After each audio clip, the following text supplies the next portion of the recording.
तो आज हम पढ़ने वाले हैं रैंक।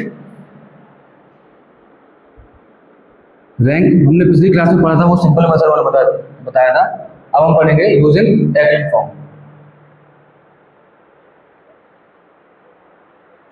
तो एक्लिन फॉर्म में चेंज कैसे करना होता है और रैंक कैसे निकालते हैं रैंक, तो सीधा क्वेश्चन पे आते हैं हम लोग। एक क्वेश्चन लेते हैं। जैसे मैंने कोई 2x2 की मैट्रिक्स ली, मान के चलो मैंने कि 1 4 2 3। तो इस मैट्रिक्स को रो एक्लिन फॉर्म में चेंज करने का तरीका क्या है? मुझे पहले एलिमेंट पकड़ना है और उसके जितने नीचे एलिमेंट हैं इनको जीरो बनाने की कोशिश करनी है। ये 1 के नीचे जितने एलिमेंट हैं। तो एक काम करता हूँ, आपको एलिमेंट्री ट्रांसफॉर्मेशन पता है कैसे लगाए जाते हैं? तो एक काम करो, उसमें अगर एलिमेंट्री ट्रांसफॉर्मेशन लगाऊँ ये वाला R2 tense to R2 minus का 2 ऑफ R1, तो इससे क्या होगा? ये जीरो हो जाएगा। R2 वाली रो में 2, तो क्या जाएगा? R1 में तो मैंने कोई चेंज नहीं किया, R2 में क्या जाएगा? जीरो। यहाँ पे R2 की वैल्यू क्या है? 3 माइनस 2, R1 की वैल्यू क्या है? 4, मतलब 3 माइनस 8 मतलब क्या आ गया? माइनस का 5, तो यहाँ पे माइनस 5 आ गया। तो 2x2 की मैट्रिक्स को हमने किसमें चेंज कर लिया? रो एक्लिन फॉर्म में।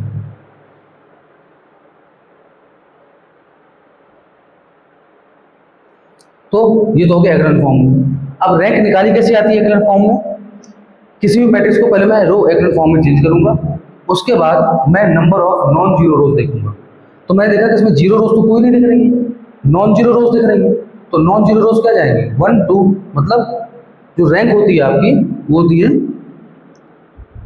रैंक होती है आपकी नंबर ऑफ नॉन जीरो रोज, इसमें इन रो एक्लिन फॉर्म।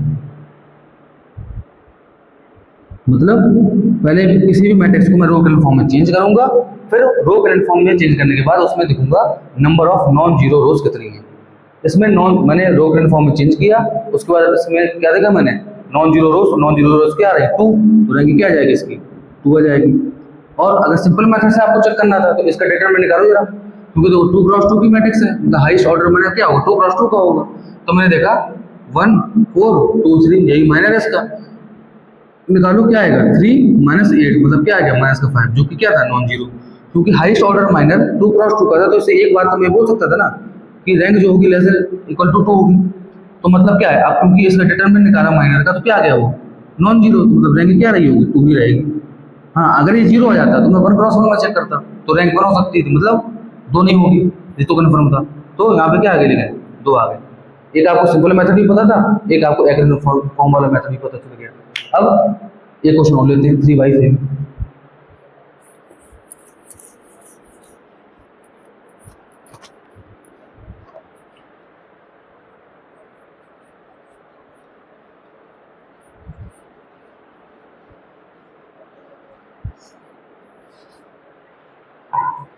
जैसे कोई 3/3 की मैंने मैट्रिक्स ली, 1 1 2 1 1 -2 2 3 4, कोई भी रैंडम मैट्रिक्स ले ली। अब दोनों मेथड करेंगे। पहले एक्लिन फॉर्म वाला मेथड देखते हैं। मुझे क्या करना होगा एक्लिन फॉर्म को चेंज करने के लिए? पहले मुझे ये एलिमेंट उठाना है, पहले वाला, और इसकी मदद से दोनों वाले एलिमेंट क्या करने हैं? नीचे इसके जो 2 एलिमेंट है उनको जीरो बनाने की कोशिश करनी है। तो मैंने कहा एक काम करते हैं, R2 में तो एक ट्रांसफॉर्मेशन सिंपल से दिख रहा है, R2 माइनस R1 लगा दूंगा, और इसमें कौन सा ट्रांसफॉर्मेशन लगाऊंगा? R3 में। R3 में लगाऊंगा R3 माइनस 2 ऑफ R1। याद रहे एलिमेंट्री ट्रांसफॉर्मेशन मैंने बताया था, अगर मुझे मल्टीपल ऑपरेशन एक साथ लगाने हैं तो मुझे क्या करना है? देखना है एक चीज कि R2, क्योंकि इसका ऑपरेशन हो रहा है ना, तो R2 यहाँ कहीं शामिल नहीं होगा। मतलब R3 माइनस 2 R2 नहीं कर सकते थे आप, यहाँ से 2 R2 कर, हालांकि यहाँ से जीरो हो सकता था, पर ऐसा नहीं करना था। क्यों? क्योंकि मैंने साइमल्टेनियसली लगाए दोनों ऑपरेशन को, तो जो यहाँ पे ऑपरेशन अभी चल रहा है ना, वो यहाँ पर नहीं लिख सकते। इसका मतलब क्या है? और वैसे मुझे पता है कि R1 की हेल्प से करने तो R1 नहीं लिखूंगा। खैर, तो 2 ऑपरेशन मैंने लगा दिए। अब इस ऑपरेशन की मदद से मैं यहाँ पे जीरो बना सकता हूँ। तो कैसे लिखोगे आप? R1 में तो कोई चीज नहीं हुआ। अब यहाँ पे 1 - 1 0, 1 - 1 0, -2 -0 मतलब -2। इसको जीरो बनाने के लिए इसकी मदद से, मतलब ये भी जीरो हो जाएगा। 2 का मल्टीप्लाई करूंगा, यहाँ से 2 का मल्टीप्लाई करूंगा तो 1 आ जाएगा। 3 - 2, यहाँ पे 2 का मल्टीप्लाई करूंगा, यहाँ पे आएगा 4। अब मुझे क्या करना है? देखो अब क्या करना है मुझे कि 1 1 0 0 0 -2 और 0 1 4। अब मैं एक काम ये करूँ, R2 और R3 को आपस में क्या कर दूँ, इंटरचेंज कर दूँ। ठीक है, तो R2 R3 को आपस में इंटरचेंज करूँ तो 1 1 0 0 1 4 और 0 0 -2। तो मेथड क्या होता है 3x3 का चेंज करने में, 3x3 मैट्रिक्स को अगर मैं रो इक्विवेलेंट फॉर्म में चेंज कर रहा हूँ तो सबसे पहले मुझे काम करना होता है, पहले एलिमेंट को उठाओ, उसके नीचे वाले सारे जीरो करो, फिर उसके डायगोनल में जाओ, जो भी एलिमेंट हो उसके नीचे वाले सारे जीरो करो। ये तो ऑटोमेटिक जीरो है, इसको जीरो करने की जरूरत तो है नहीं। तो ये किसमें बन गया, रो इक्विवेलेंट फॉर्म।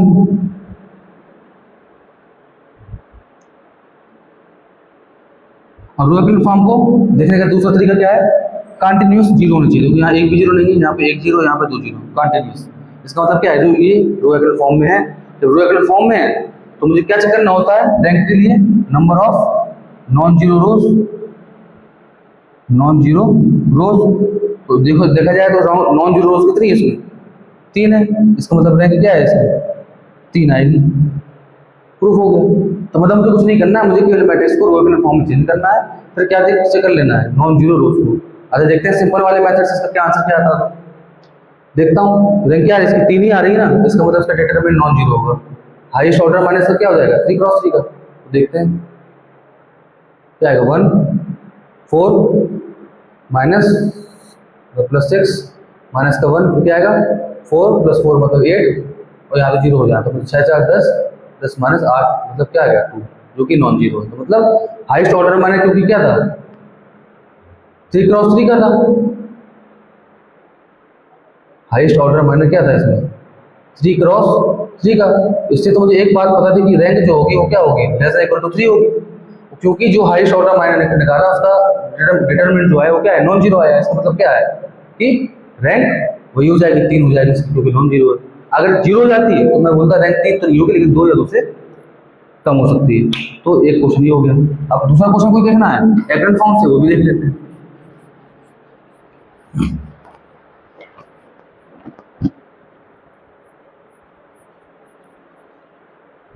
तो चलो जैसे क्वेश्चन ये है, ये बार जो पिछली बार एग्जाम्पल लिया था 1 2 3 4 5 6 7 8 और 9। ठीक है, अब मुझे पता है इसका डिटरमिनेंट जीरो आ रहा था, है छोड़, ये मैट्रिक्स है, इसका सिंपल मेथड में पता है इसकी रैंक क्या आई थी 2 आई थी, रैंक क्या आई थी 2 आई थी। सिंपल मेथड से आपको पता ही कि रैंक इसकी 2 आई थी। मैं इसका हाईएस्ट ऑर्डर माइनर निकाला था, तो मैंने बोला हाईएस्ट ऑर्डर माइनस 3 क्रॉस 3 है, उसका डिटरमिनेंट क्या वो आ गई थी 0, तो मैंने बोला था आपसे कि रैंक इसकी 3 नहीं होगी, मतलब रैंक 2 या 2 से कम हो सकती है। तो मैंने कोई 2 क्रॉस 2 का माइनस चेक किया तो वो नॉन जीरो निकल गया। जैसे पहले को था कि देख लो 5 - 8 मतलब -3 जो कि नॉन जीरो है, तो रैंक क्या हो जाती है इसकी 2 हो जाती थी। ये हम इस मेथड सिंपल मेथड से हम पहले रैंक का क्वेश्चन कर चुके हैं। अब हम करना है रो इक्विवेलेंट फॉर्म से, तो इक्विवेलेंट फॉर्म से देखते हैं क्या आता है इसका आंसर। तो ये काम करूँ ऑपरेशन लगा दूँ, इस 1 की हेल्प से इन दोनों को क्या करना है जीरो करना है। तो मैं बोलूँगा R2 टेंस टू क्या लिखूंगा R2 माइनस का 4 ऑफ R1, और यहाँ पे क्या लिखूंगा R3 टेंस टू क्या लिखूंगा R3 माइनस का 7 ऑफ R1। देखते हैं क्या आता है आंसर।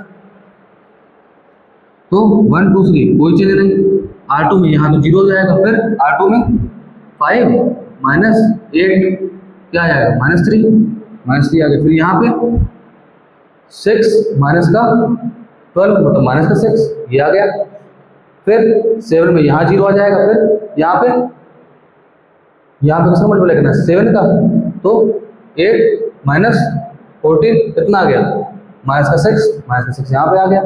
उसके बाद 9 माइनस 21 कितना आ गया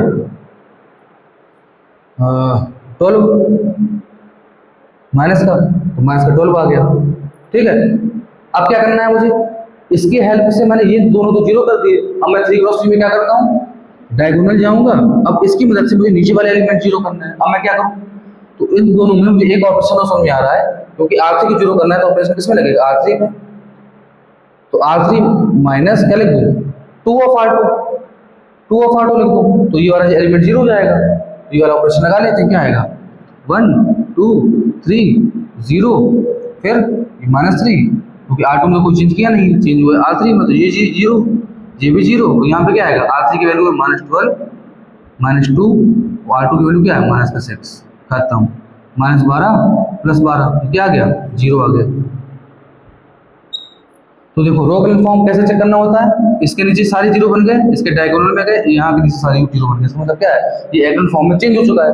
दूसरा मेथड क्या था चेक करने का कि जो जीरो हो वो क्या हो, कॉन्टिन्यूस ऑर्डर में होते हैं। देखो एक भी जीरो नहीं है, यहाँ एक जीरो है, यहाँ कॉन्टिन्यूस फिर जीरो होती, तो रो कॉलम फॉर्म तो चेंज हो गया।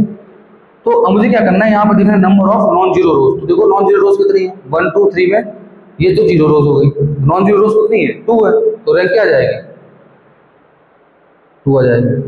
और सिंपल मेथड से हमने 2 निकाली थी, इस मेथड से हमने 2 निकाली, तो रैंकिंग की टॉपिक यहाँ पे होती है खत्म। Thank you.